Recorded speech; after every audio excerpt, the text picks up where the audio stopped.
Hey, hello, Year 7. This will be your recorded lesson for Unit 2 English, Week 1. And what you'll need to have open in the background is the Lean On Me speech, which was in, I think, Lesson 3. So if you have that open in the background ready to go, so when we get to that part, you can click on it and watch it because you will need to do that.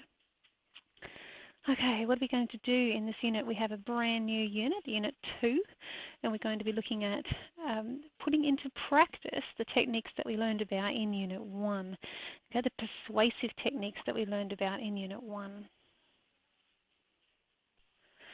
Okay, we're no longer going to be looking at media text as far as advertisements go. We're going to be looking at persuasion in speeches, so we're looking at oral texts.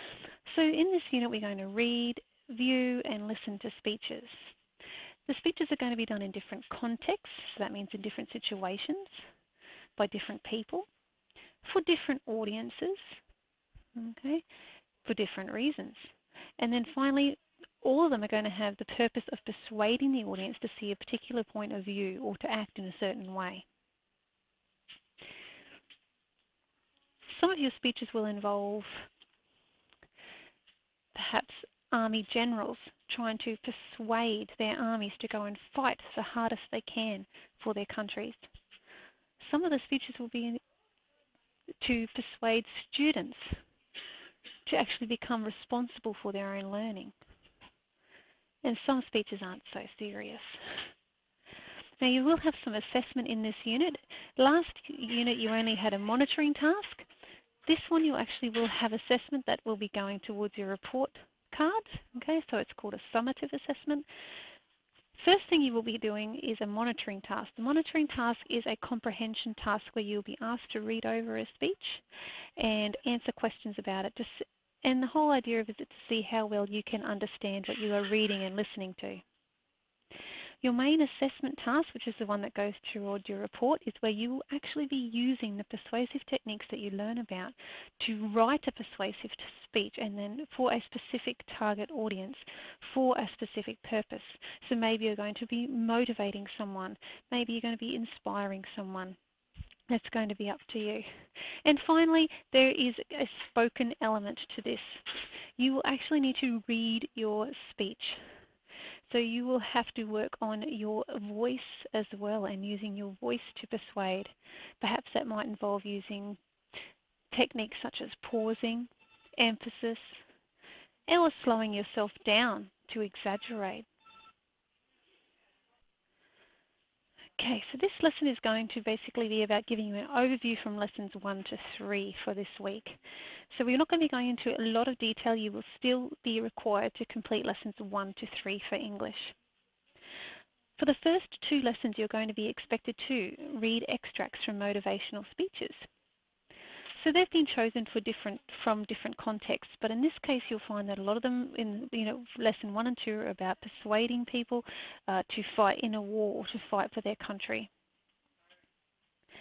Now, when you listen to speeches, or if someone's trying to convince you about something, one technique that is important is tone, to use the right tone, because nobody wants to be persuaded or pushed into doing anything unless you are being asked in a way that does convince you and makes you feel like you want to be a part of it or involved or to try. So motivational speeches are based on this, having a positive tone to inspire the audience. So what is a tone? We look down here. The tone is the attitude of the writer to the topic they are writing about or to their audience. It's conveyed through vocabulary choices, that is, through the words that you use. Your speech or speeches could have a serious tone. So maybe it's about inspiring people to donate clothing to children in Cambodia. Perhaps it's about inspiring or motivating people to volunteer their time to help the elderly in their community. So it can have quite a serious nature about it. You could have a humorous tone, so a funny tone, because sometimes humour is a good way to get people to act. Angry, sad, sincere, playful, and so on. So you have a choice of the tone that you use, and the tone will change depending on the audience. Because if you have a serious audience, you may not want to go and use humorous and playful tones. Okay, let's have a look at reasons why people may write a persuasive speech. First of all, it could be to persuade, okay, as we've talked about here, influencing others to agree to a particular point of view, usually your point of view, the speaker. It could be to motivate, to encourage others to do something. Okay, they might require an incentive to do that. It's almost like a prize or something in it for them. Or to inspire. Maybe you want to create a positive feeling. So this is the kind of speech that a coach may do for a team before they go out and play in the grand final.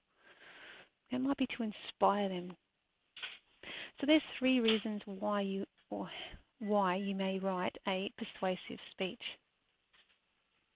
Let's look at some techniques on how we can do this or how other people have done this. And the first one is using personal pronouns. Personal pronouns are something that comes up very often in persuasive texts. A personal pronoun is a word that replaces a noun referring to a person. For example, it could be I, he, she, we, they, me, him, her, them, us. Okay, you're getting the idea.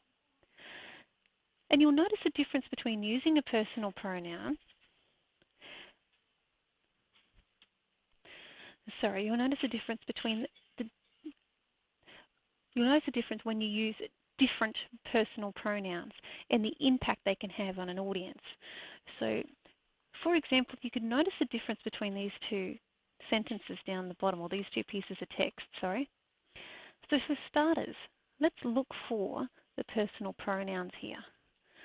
This is a matter of life and death. I, there's one, okay, I will put an end to this. I will lead the team to victory. You can count on me.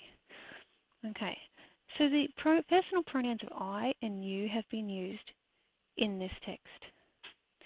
Let's compare that to number 2. This is a matter of life and death. We will put an end to this. We will be victorious. Together, that's not a personal pronoun, but together they won't stand a chance against us. So what do you notice between these 2 sentences? What's the difference? The personal pronoun of I has been used a lot at the top. The personal pronoun of we has been used down the bottom. Both of these pronouns give a feeling of high modality, or are examples of high modality. I will, we will. But the big difference is between the use of I and we. When somebody uses the word I, it sounds like it's completely up to them and that the audience has got no involvement in it whatsoever. But with the use of we, it makes the audience or the listener feel like we're all in this together. Okay, I can work with this person to make this happen. So by choosing specific personal pronouns can help to inspire your audience to be part of a team. Okay, so using personal pronouns is just one way in which we can persuade an audience to take action or be involved. Okay, there are several other techniques you can use in persuasive speeches, and they are listed here, and these are all in your unit of work. Okay, ones we've looked at before, using evocative language, such as positive and or evaluative language, positive and negative language, to show somebody or something in a positive or negative way. We have metaphors and similes. We have repetition. Okay, we looked at repetition, alliteration, when the repetition of a sound is at the beginning of a group of words. So it could be fun, fun, fun. Okay, that's repetition and alliteration with a repetition of the sound. Personal pronouns we just looked at. Modality we are aware of from our advertisement unit last time, using high modality in persuasive speeches, so you show certainty, because if your speaker is showing certainty, people are going to have more faith in them. There's a few other new techniques that we're going to be looking at today, and you would have looked at in your unit: tricolons, rhetorical questions, parallel structure, and historical references. There are 3 videos in lessons 1 to 3, 1, 2, and 3 down here. Make sure you watch all 3 to be able to get an understanding of all of these techniques. Okay, tricolons, which are basically the rule of three, and you can see that in the beginning of the word where it says try. Okay, tricolons. An example of tricolons are, or examples of tricolons are, I came, I saw, and I conquered. Now you can see I has been repeated 3 times. He may have done different things in that time. He came, he saw, he conquered. Okay, but it's using 3 things in a row. Now, for some reason, rules of 3 are used in photography as well. I'm not very aware of all that, but they are. And it's usually something that comes up quite a bit within any kind of creative text. And creative writing is a creative text. So let's have a look at another one. Sell, sell, sell. So we've got alliteration here, and we're repeating it 3 times. Something that real estate agents will use all the time to try and persuade you to buy a house. Perhaps you've heard of the old TV ad for Mars bars, where a Mars a day helps you work, rest, and play. So notice the 3, work, rest, and play. And finally, here's another one. I am brave. I am strong.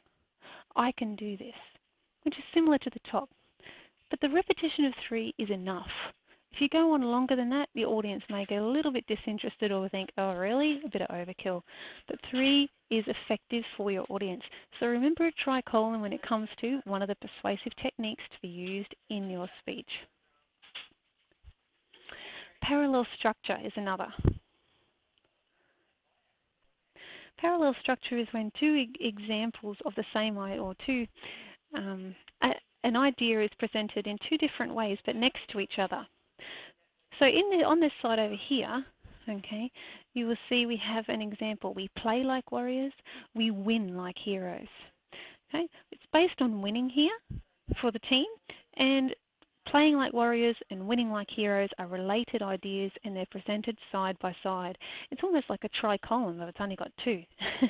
Parallel, showing 2 straight lines, okay, 2 ideas presented next to each other, but have the same idea. So that example at the top is parallel structure. Over here, next one. Think about who you want to be, why you want to be remembered, and how you want to live. Okay, absolutely. We have the same idea, who you want to be, why you want to be remembered. They're all relating to the same idea, and they're all presented next to each other. And then finally, this one here isn't an example of parallel structure. They live in fear and never really become free. However, if you look over here, we can change it to be presented using parallel structure. Instead of saying they live in fear and never really become free, we can take this idea of free and change it to they live in fear, they don't know freedom, they never let go of fear, they never become free. Okay? So it's just a different way of presenting your sentence. It's almost like sentence structure to present an idea to make it more powerful for your reader. This is covered in a lot more detail in your videos. Now, speaking of videos, in your unit you will find a link to Lean On Me speech. It's related to sheet 7. If you go to lesson 3, as I asked you at the beginning, have that up and ready. I want you to go and watch that speech. It's from a movie called Lean On Me, and the actor here is Morgan Freeman.